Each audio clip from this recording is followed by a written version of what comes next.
Kamusta na nga po mga master at sa ngayon ay ating ipagpapatuloy ng gisahin ang chapter 157 at 158 sa manhwa series ng Solo Max Newbie, kaya't atin na nga pong agarang umpisahan.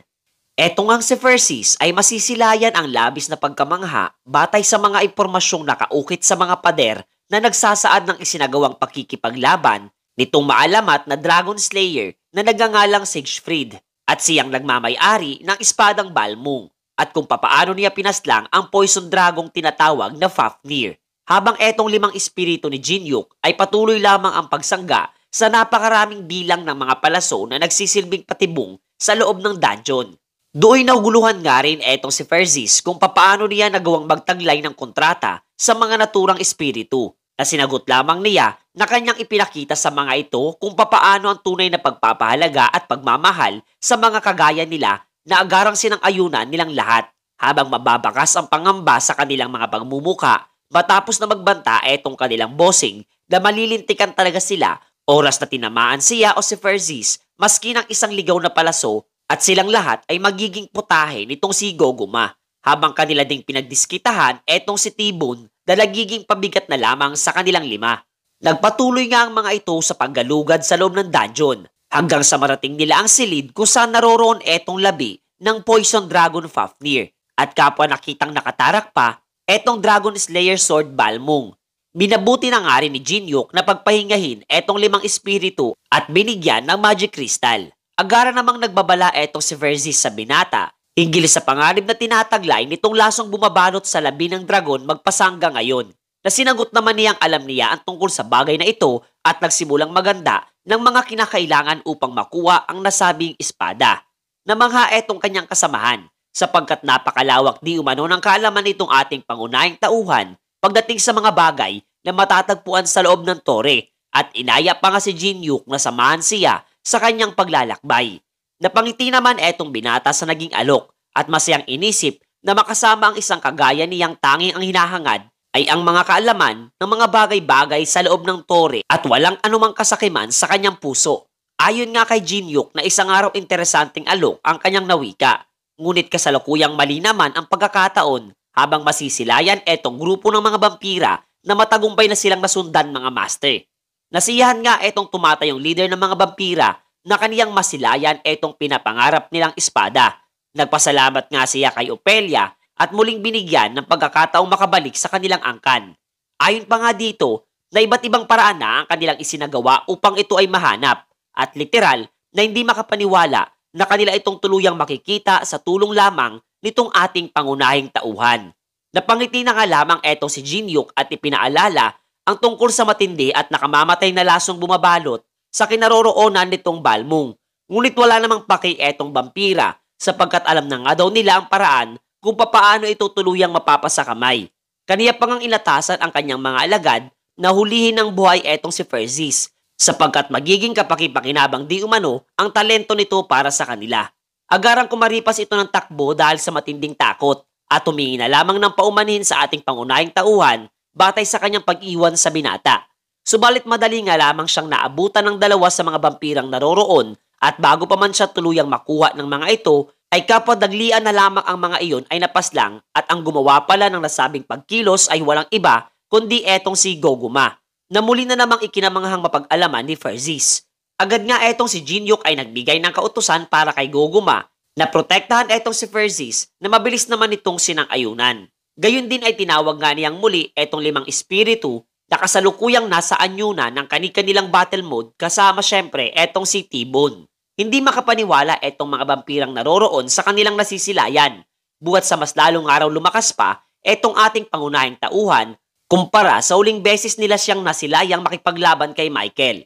Alam nga niyang mahina ang mga vampira pagdating sa mga apoy kung kahit inutusan niya etong si Salamander na magsagawa ng pag-atake na agarang matagumpay na pumaslang sa maraming bilang ng mga vampirang naroroon. At kasunod na kumilos na rin etong iba niyang makasamahan. Sasali na nga sana etong si Tibon sa naturang kaguluhan, subalit pinahinto naman siya ni Jinyuk at makikitang binigyan na lamang ng isang piraso ng chok para sa panibagong misyong kanyang gagawin. Manghang-mangha naman sa mga oras na iyon etong si Ophelia buhat sa mga bagong alagad nito at dihamak na mas lumakas pa nga siya ng higit pa sa dati. Subalit magkaganoon man ay wala pa rin siyang panama di umano para sa isang nabibilang sa pinakamataas na posisyon sa De Casos family. Habang ito namang 5 espiritu ay labis ang pinsalang natamo mula sa skill na tinatawag na blood explosion na direktang tumama sa kanila. Sa mga oras ngang iyon ay tuluyan ng di nakatiis pa etong kanilang leader na nagngangalang Amulam de Casos, na kaagad namang ikinabahala din nitong si Jinyuk habang inaalam ang ilan sa mga impormasyon sa nasabing vampira gamit ang Eye of Gluttony at kung papaano niya makokopya ang isa sa mga skill nitong tinataglay.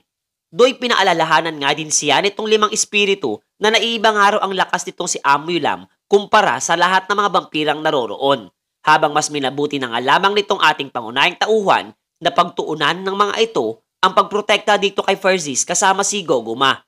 Kapwa naman nagsagawa na rin ng pag-atake etong si Amulam at ginamit ang skill na Blood Alchemy na kaagad dinipensahan nitong si Jinyuk ng kanyang skill na apoy. Ngunit kasabay naman noon ay nagawa siyang mabilis na atakihin nitong lalaking vampira mula sa kanyang likurang bahagi at pinatalsik papalayo sa kanya. Pinuri nga siya ni Amulam sapagkat napakabilis nga raw nitong si Jinyuk na makaiwas sa tamang oras at matagumpay na di tumanggap ng malubhang pinsala sa kanyang atake.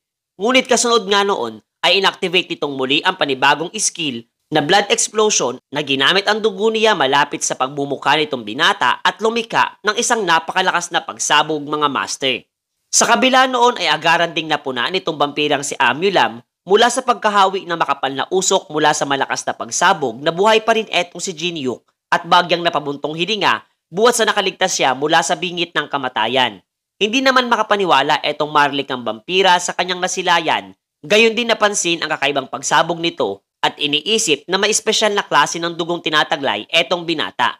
Nagsimula na ngang magseryoso etong ating pangunahing tauhan habang ipinahayag naman itong lalaking vampira na maliban sa pagkakadiskubre ng Dragon Slayer Sword Balmung ay may iba pa siyang pakay sa kanya. At iyon nga daw ay tungkol sa isang kriminal na kanyang sinelyo matagal ng panahon ang nakakalipas na ngayon ay nasa loob ng Brahms Ring at plano niya itong kunin sa pangangalaga ni Jinyuk. Muli namang do'y nagmangmaangan etong binata na labis niyang di nagustuhang marinig, sapagkat kaniya nga daw itong mismong nasilayan noong etong binata ay nasa ikapitong palapag pa lamang ng tore, habang patuloy lamang sa pagbibingi-bingihan etong si Jinyuk. Maya-maya ay napuna niya ang kakaibang patak ng mga lumulutang na dugo sa kanyang paligid na likha pala nitong si Amulam na pilit na pinapalabas etong si Alice. Pakunwari namang itinaas na lamang nitong si Jinyuk ang kanyang mga kamay, tanda ng pagsuko kasabay ng pagtawag sa isang vampira. Do'y nagsimula na ngang marang lumapit etong si Ophelia patungo sa direksyon nitong naguguluhang si Amulam at tinanong kung ano ang kanyang ginagawa.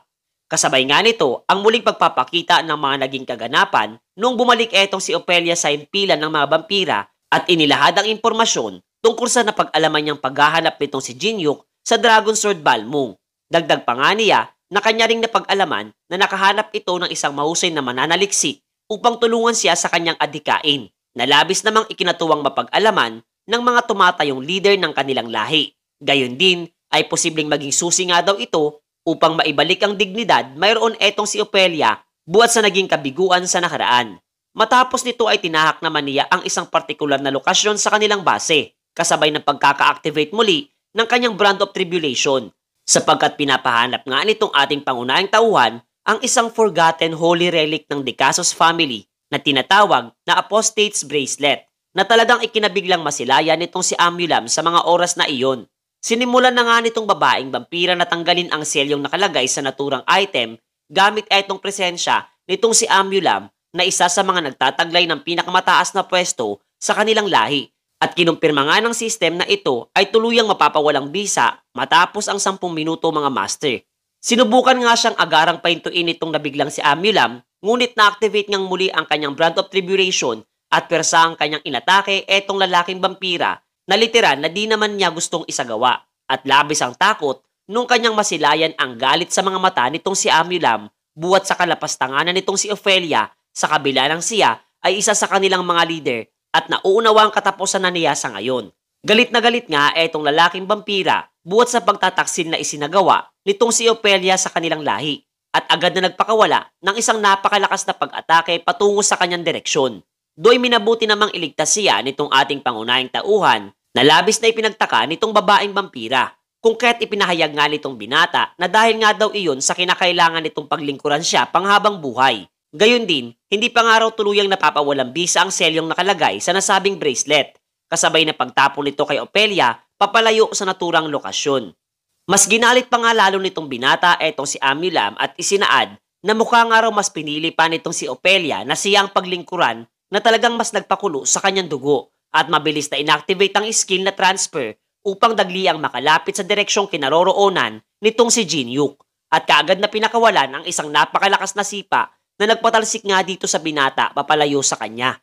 Nagpatuloy nga itong si Amulam sa pag-atake gamit ang skill na Bloodhound na mabilis ngang sinalubong nitong si Jinyuk gamit naman ang Tom Graves right arm at madali lamang na-neutralize ang atake nitong lalaking vampira.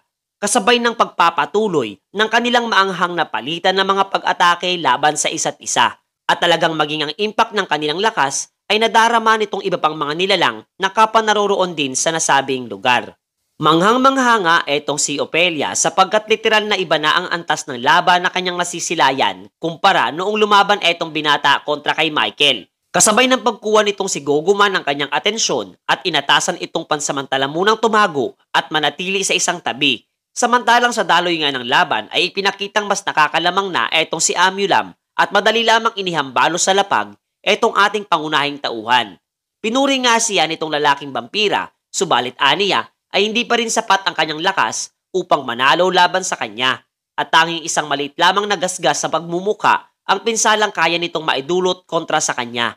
Ngunit pinagtawanan lamang nitong binata ang naging payag ni Amulam sapagkat tanging kinakailangan lamang niya di umano ng isang patak ng kanyang dugo kasabay na paglalahad ni T-Bone na tapos na niyang maihanda ang spell na iniutos sa kanya nitong kanyang master na nagawang pahinain ng 20% ang kabuuang lakas ng individual na malalagay dito na walang iba kundi si Amulam.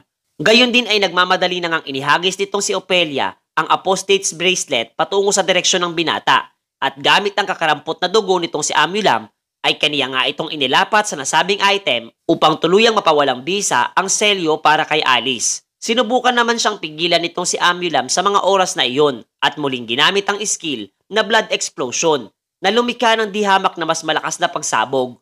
Ngunit mas lalo nga lamang tumindi ang kanyang pagkabahala nung kanyang mapagtanto na tuluyan ng napawalang bisa ang selyo para dito kay Alice na nagawang protektahan etong si Jinyuk sa mga huling sandali at mariing kanyang ipinahayag na bilang tumatayong leader ng Atarasya ay kanyang sinisiguro ang malupit na kaparusang ipapataw niya para sa isang kagayang taksil nitong si Amulam mga master.